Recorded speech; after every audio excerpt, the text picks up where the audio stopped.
أعوذ بالله من الشيطان الرجيم. بسم الله الرحمن الرحيم. هل أتى على الإنسان حين من الدهر لم يكن شيئا مذكورا إنا خلقنا الإنسان من نطفة أمشاج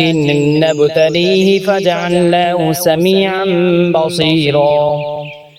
إنا هديناه السبيل إما شاكرا وإما كفورا إنا أعتدنا للكافرين سلاسل وأغلالا وسعيرا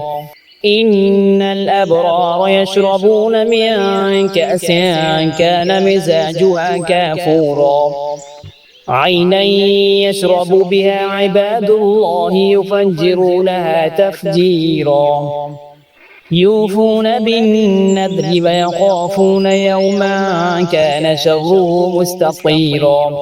ويطعمون الطعام على حبه مسكينا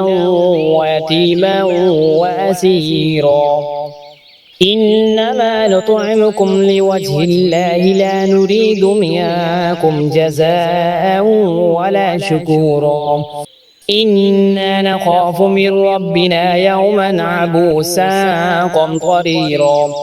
فوقاهم الله شر ذلك اليوم ولقاهم نضرة وسرورا وجزاهم بما صبروا جنة وحريرا متكئين فيها على الأرائك لا يرون فيها شمسا ولا زمهريرا ودانية عليهم ظلالها وذللت قطوفها تذليلا ويطاف عليهم بآنية من فضة وأكواب كانت قوارير من فضة قدروها تقديرا ويسقون فيها كأسا كان مزاجها زنجبيلا عينا فيها تسمى سلسبيلا ويطوف عليهم ولدان مخلدون إذا رأيتهم حسبتهم لؤلؤا منثورا وإذا رأيت ثم رأيت نعيما وملكا كبيرا عاليهم ثياب سندس خضر واستبرق وحلوا أسابر من فضة وسقاهم ربهم شرابا طهورا إن هذا كان لكم جزاء وكان سعيكم مشكورا إنا نحن نزلنا عليك القرآن تنزيلا فاصبر لحكم ربك ولا تطع منهم آثما أو كفورا واذكر اسم ربك بكرة وأصيلا